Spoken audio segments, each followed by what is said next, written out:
God, it's good.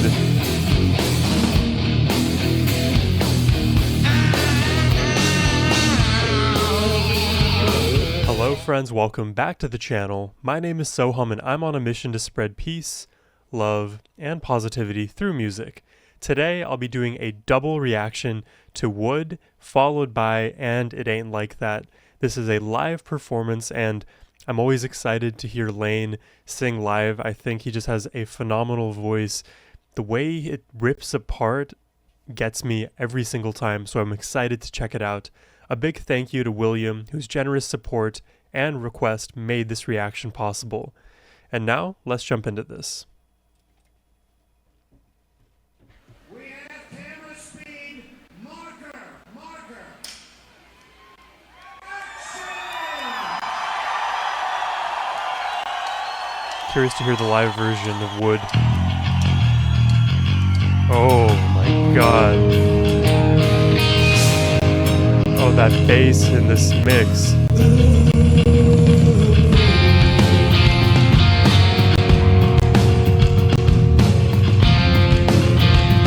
Wow, I can only imagine being in that crowd.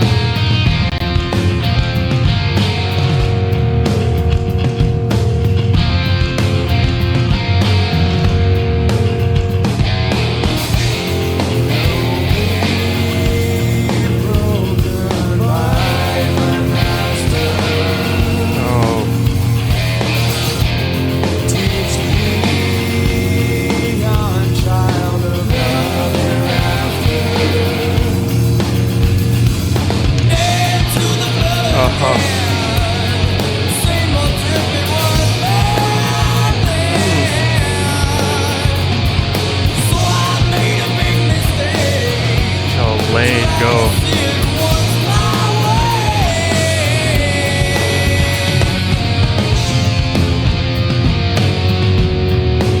I love the way this is mixed. It feels like if I were in that room, I would be shaking. There's so much thickness to the bass and the lows on the guitar.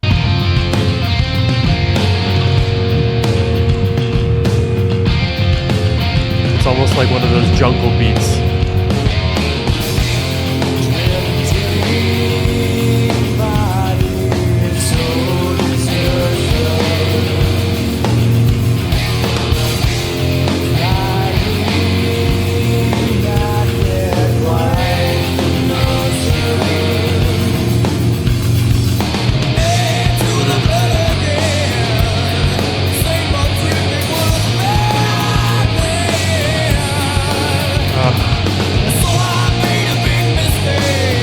Voice cuts right through.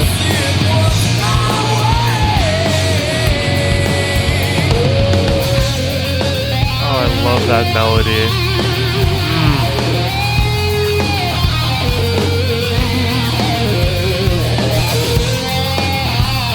This guitar tone, man.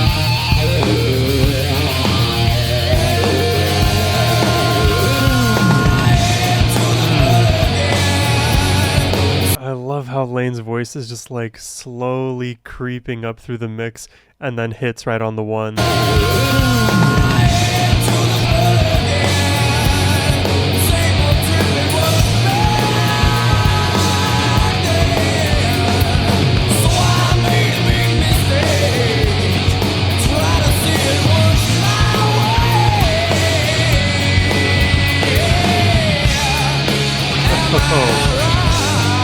Major twist.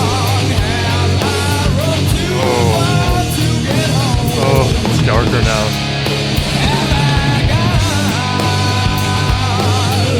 This section is so different.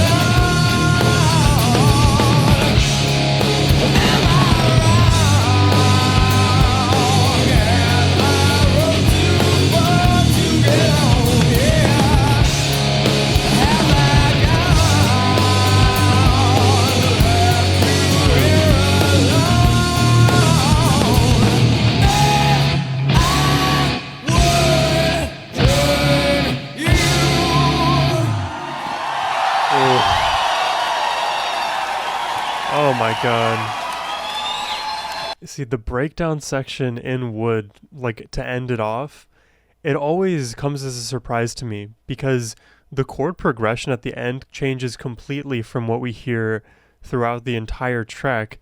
It's almost like we go from what we heard in the pre-choruses and verses to a major chord. So there's like a major transition, but immediately following the major transition is this like very weird, I wouldn't say jazzy, I would almost call it like a very diminished or half diminished chord.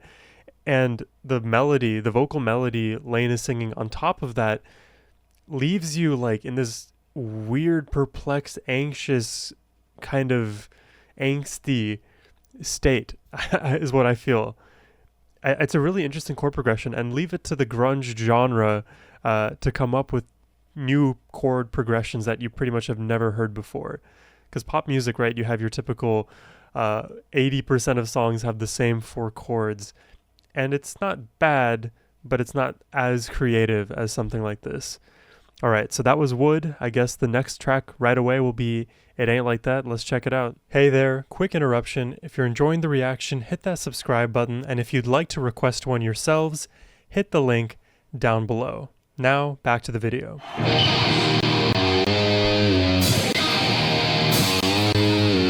Oh, the shirt comes off.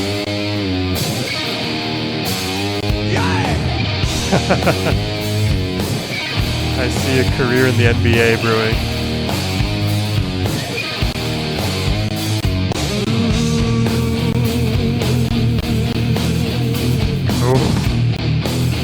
Oh. Oh, just sit in the mud. I'm down. I should say this is a song I haven't heard before. I've heard Wood before.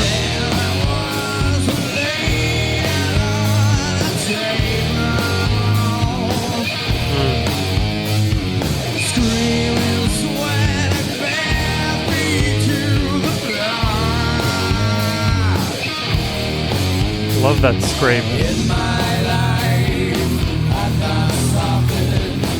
Whoa.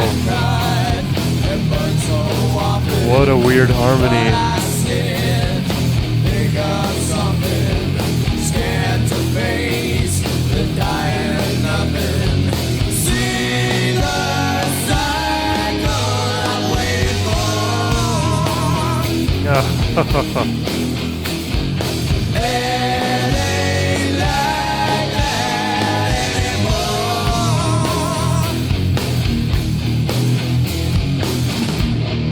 This is very heavy, and I am down.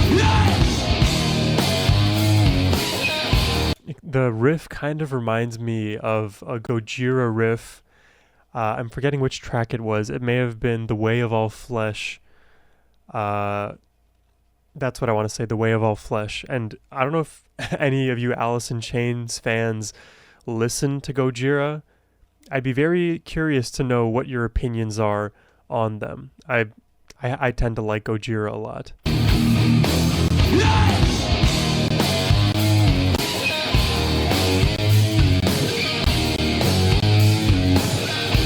Super groovy in this section.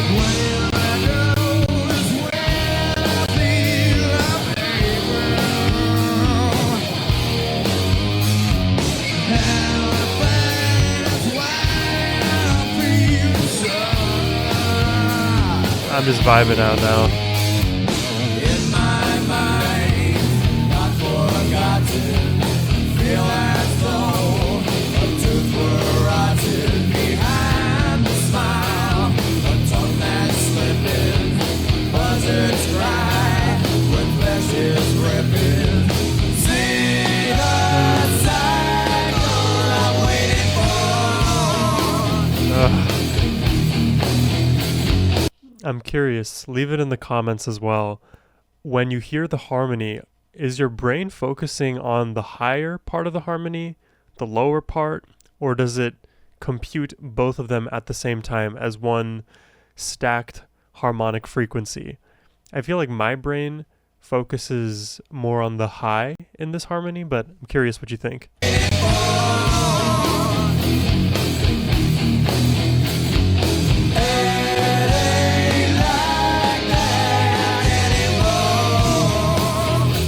God, it's good.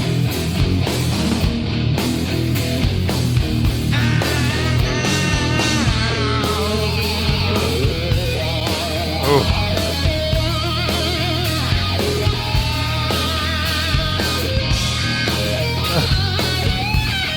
Oh yeah.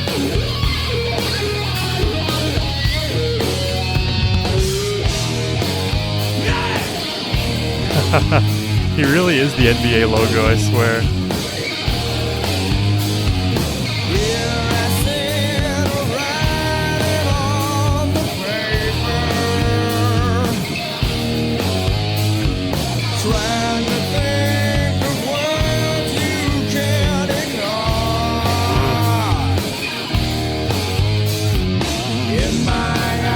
Oh, this is so good.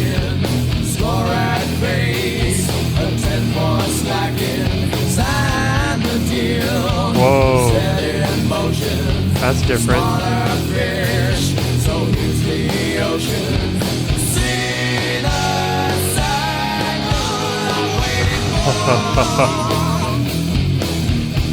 I love these live performances.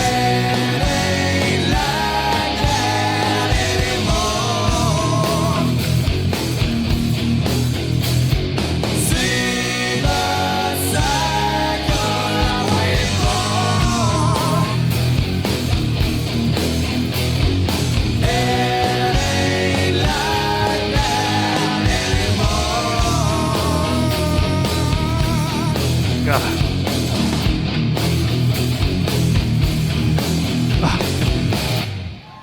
Oh, yeah, baby.